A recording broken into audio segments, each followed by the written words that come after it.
Bem-vindo ao canal, pessoal. Eu me chamo Gabriela, você tá no Chá da Tarde. Então, antes de a gente continuar com a parte 2 do ensaio sobre o segredo de José Saramago, eu vou passar alguns comunicados pra vocês, dois, basicamente. O primeiro é que foi patrocinado aqui pro canal por um amigo da família, JC, obrigado JC, o tripé, pra ajudar a gente na gravação e ter maior estabilidade na câmera e tal.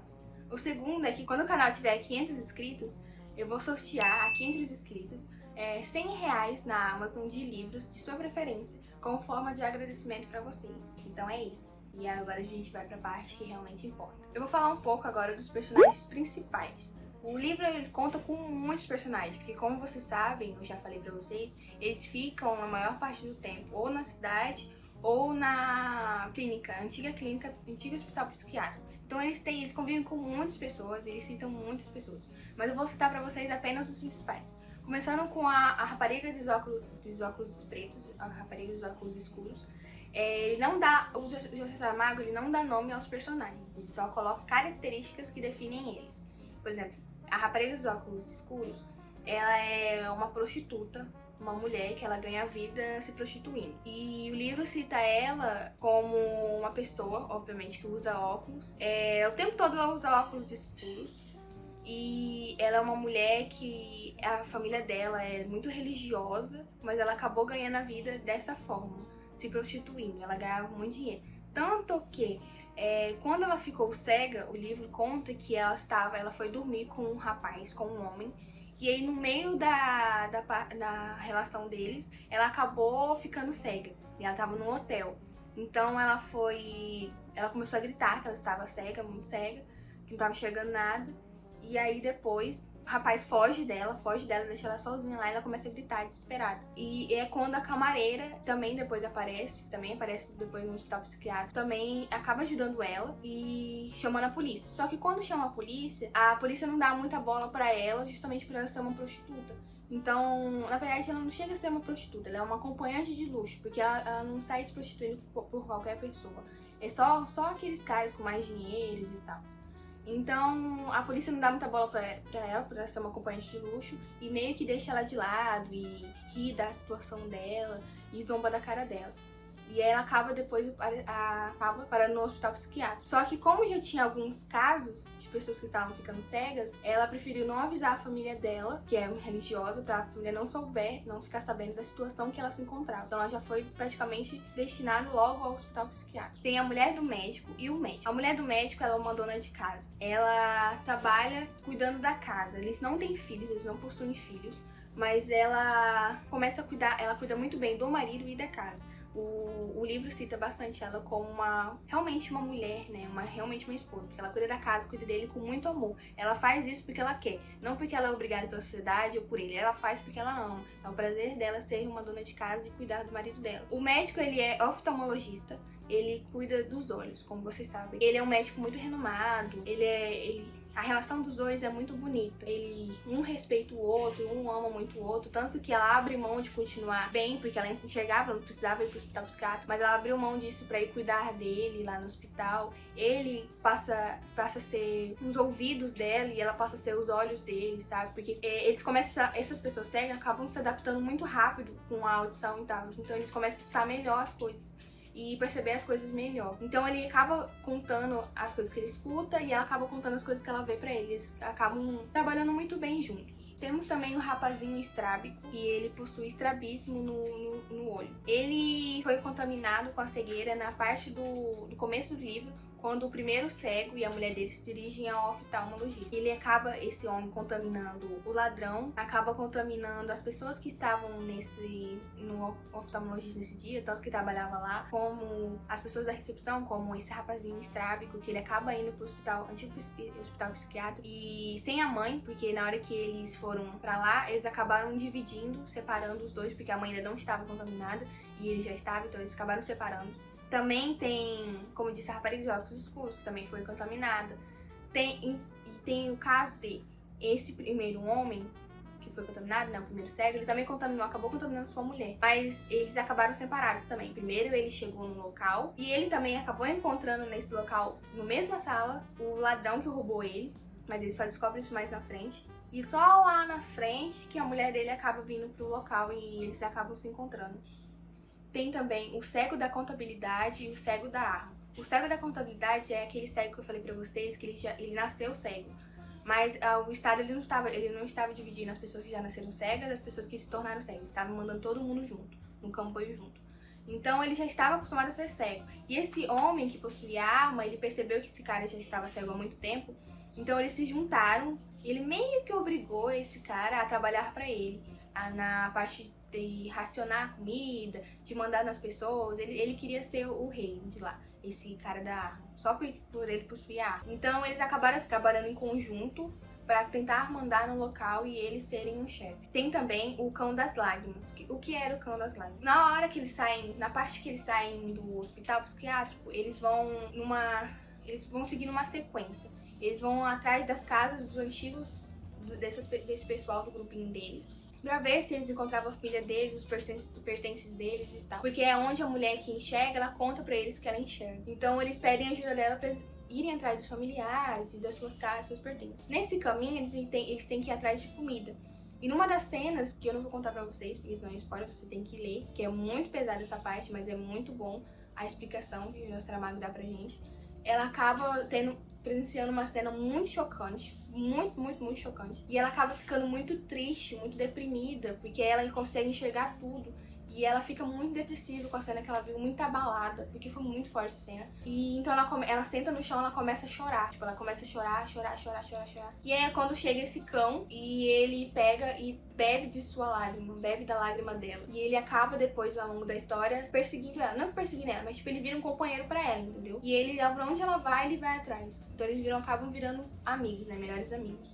Também possui o escritor, que é quando eles voltam pra antiga casa dele, da mulher do médico e o médico, eles voltam pra sua antiga casa. Eles acabam encontrando ela com outro morador dentro. Porque nesse meio caminho que eles estavam presos no hospital psiquiátrico, a cidade virou um caos. Então eles começavam a invadir casas de todo mundo, atrás de comida, mantimentos. Então, quando eles chegaram nessa casa, já tinha um escritor, que mesmo cego, ele se dava ao trabalho de tentar escrever, porque ele falava que a paixão dele é escrever. Então ele cita, o livro cita esse escritor como a parte da humanidade que ainda resta. É basicamente isso que ele cita. Tanto que a mulher do médico, ela fica emocionada quando vê ele, porque ele é das pouquíssimas pessoas que não sofreram tamanha diferença por causa do mundo, sabe? Ele não sofreu tanta assim diferença. Ele continua sendo uma pessoa muito boa, de coração muito bom. Então ela fica muito emocionada com ele, porque de tudo que ela viu até ali, até aquele momento, uma das pouquíssimas coisas que realmente não sofreram interferência do meio que eles estão vivendo, né? Então ela fica muito emocionada com ele e com os textos que ele faz, mesmo estando cego. Agora eu vou pra parte de explicar algumas metáforas que José Saramago apresenta pra gente nesse livro. A primeira metáfora é a cegueira e a visão. Basicamente assim. Ele define a nossa cegueira como a nossa moral de rebanho. A nossa cegueira seria basicamente o quê? Nosso dia a dia corrido, a gente não aproveitar a nossa vida, a gente olhar para as pessoas e não ver quem elas realmente são, apenas ver o nome dela, a idade dela e a conta bancária dela. Então, a nossa cegueira seria basicamente isso, a gente ser levado pela sociedade, ser levado pelo mercado, não usufruir da nossa vida, a gente não aproveitar a nossa vida. Então a gente fica cego, a gente olhar pro seu amigo e não ver se ele realmente tá bem ou não. Simplesmente ver, ele tá bonito, ou ele tá rico, ou ele tá pobre, coisas assim. E a visão seria basicamente você olhar e ver, entendeu? Você olhar pra pessoa e você ver, não, realmente ela não tá bem, eu vou ajudar ela. Ou você olhar pro céu e ver, nossa, que céu estrelado. Ou nossa, que comida saborosa. Nossa, que cores lindas essas flores. Então ele faz a gente analisar. Qual foi a última vez que você parou, sentou na sua varanda e olhou pro céu e falou, nossa, que céu estrelado bonito. Qual foi a última vez que você olhou pra sua mulher e falou, nossa, ela realmente é uma pessoa extremamente bela, mas não de físico, mas sim de emocional, sabe? De pessoa que é carinhosa com os outros, pessoa que é cuidadosa com o outro. Então ele faz a gente analisar isso. Essa é a metáfora da cegueira e da visão. Tanto que tem uma frase no livro que ele fala, se olha é porque pode ver. Aí tem a parte da metáfora do porquê a visão, do porquê da cegueira ser como um mar de leite, ele cita, né? A cegueira é um mar de leite. Por que o leite? A parte do leite é por causa da amamentação. Qual é o primeiro contato que o bebê tem com a mãe, basicamente? parte da amamentação, do leite. É a parte que você realmente aí não tá ainda sendo contaminado pela sociedade, você ainda não está sendo levado pela sociedade por algo maior. Você, na verdade, ainda é você mesmo, você cru, você puro. E a parte do mar é porque o mar ele pode ser ambíguo.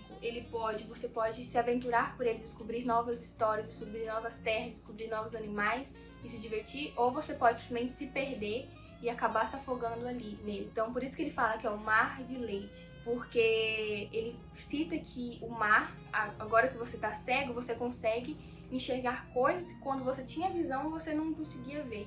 Por exemplo, você começa a perceber como a voz de fulano é bonita, como aquela pessoa tá cuidando de você na sua enfermidade. Então ele faz essa mistura, sabe, do seu eu puro do leite com o seu eu não morrendo mais afogado no mar, e sim se descobrindo novas terras, descobrindo novos territórios.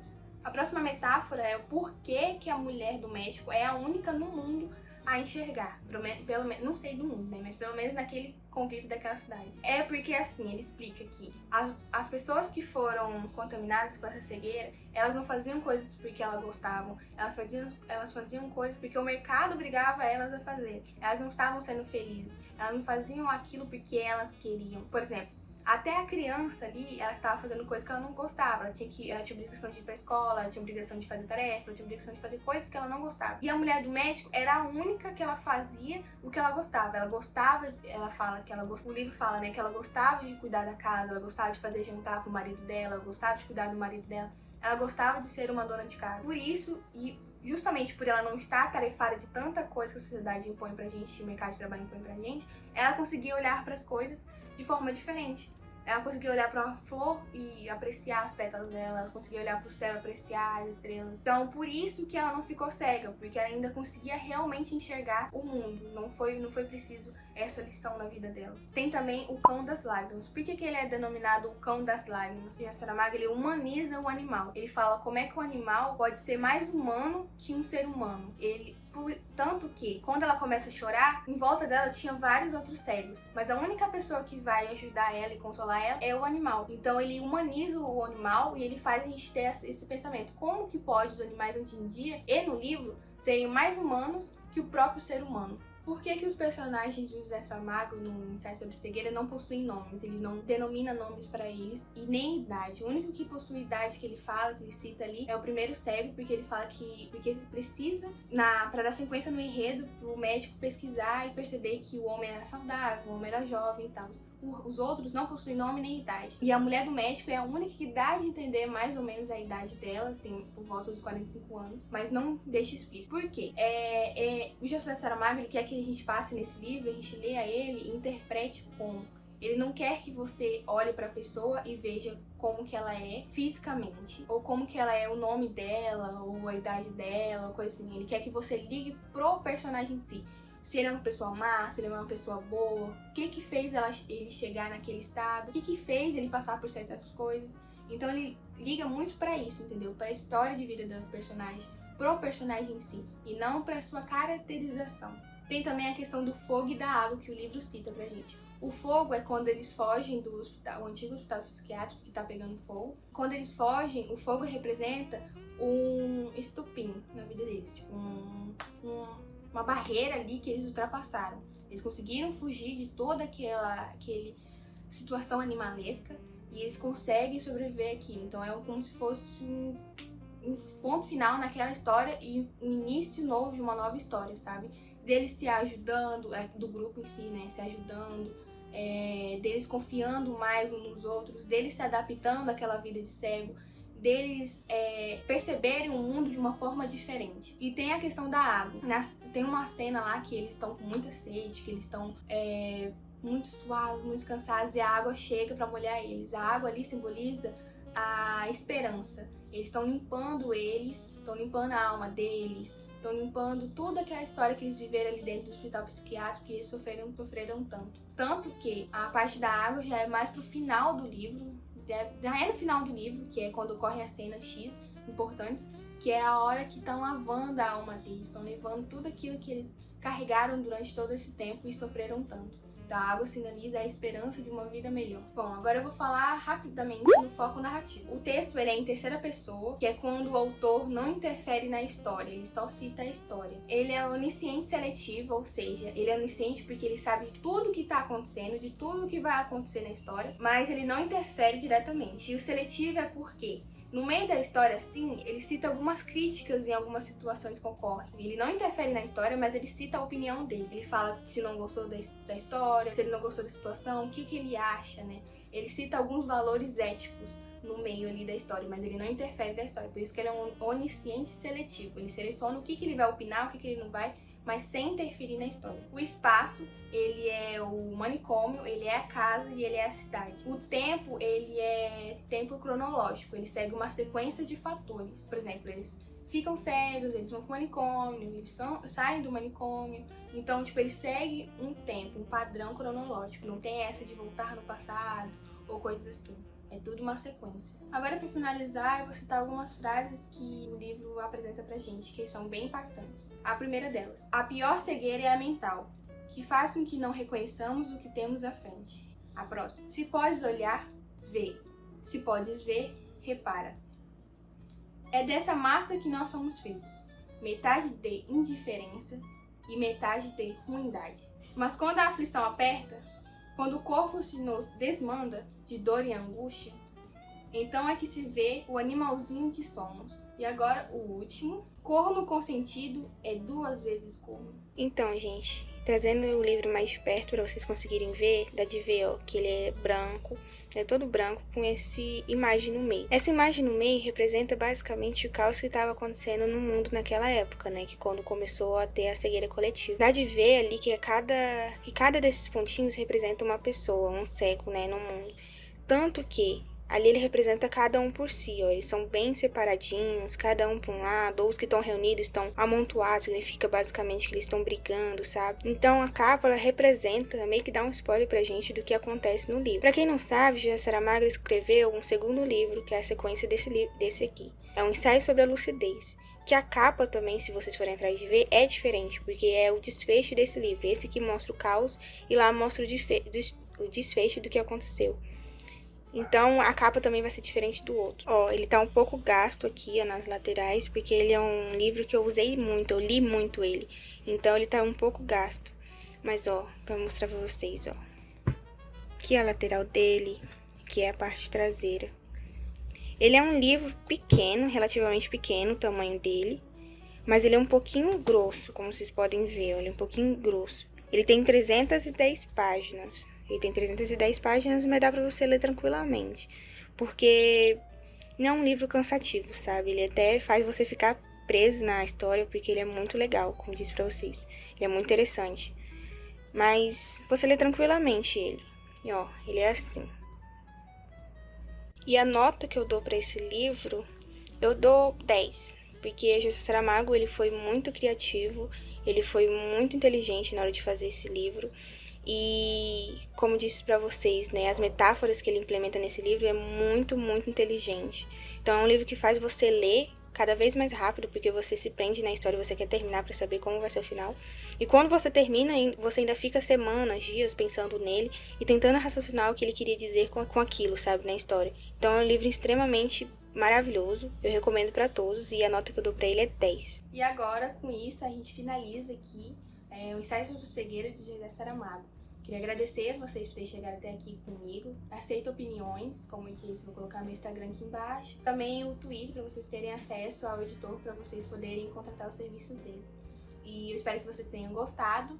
Eu me chamo Gabriela e você tá aqui no Chá da Tarde. Tem essa frase aqui também que ela é muito boa do livro. Se não formos capazes de viver inteiramente como pessoas, ao menos façamos tudo para não viver inteiramente como animais.